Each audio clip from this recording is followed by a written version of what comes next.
My journey with cancer began about 3 years ago, a slight sore throat, but went to my GP and he gave me a letter to take to Walton Hospital.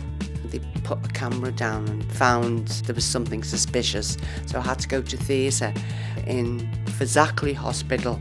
I came home and on the Friday morning I get a letter from the oncology department. It's quite daunting really, you're completely stressed.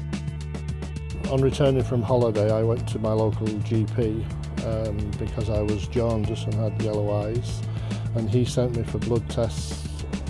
Following this trip to Halton Hospital and then to Warrington Hospital, Warrington said that the problem I had was too complicated for them to take any further, and they said they were going to transfer me to the Royal Hospital. For the first 2.5 months, you think it's not happening to you, it's happening to someone else.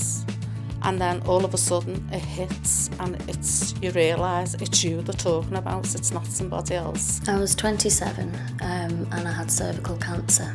I had to go from the GP then to Warrington for the further examination, the colposcopy.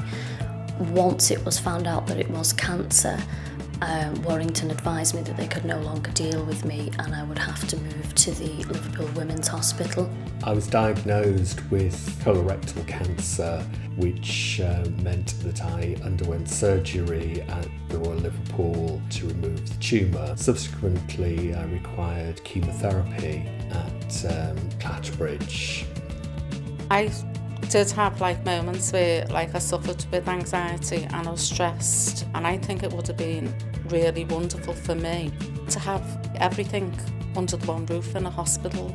It would have been less stressful because you'd be going to a familiar place with the same people who are all familiar with you and familiar with your illness. I was fed up going here, there and everywhere and having to rely on a member of my family to take a day off work to take me to Clatterbridge. If it was all under one roof, I think you'd be calmer. I mean, it's still frightening, but your visitors would be able to come in and see you because they'd be local. You go to see the surgeon and you get used to the Royal Liverpool and the nursing staff and everything, and then you have to restart that journey all over again when you actually go to Clatterbridge. 2/3 of the people who use Clatterbridge at this current time come from north of the river, and therefore will have greater choice and access to the new site.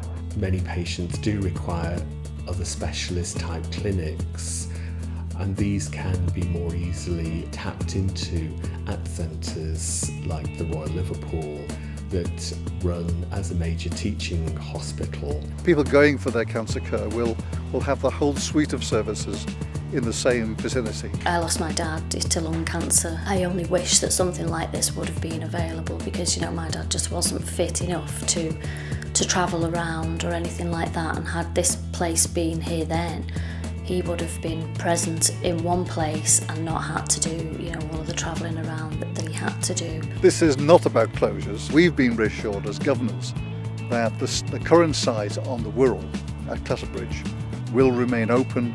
The bigger the hospital, the more variety of cases they have, and the more variety of cases they have, the more experience they have. So that in itself will attract up-and-coming surgeons and doctors and sisters and nurses. The new site will also offer immediate access to the Liverpool University research facilities. We'll see a community of medical scientists and specialists, and Liverpool will be at the forefront in the future of oncology research. That's obviously going to be a great thing for cancer and for the future of cancer, and hopefully finding, cures for people. I think for any would-be patients, I think it's marvellous. I'm quite proud that it's coming here actually.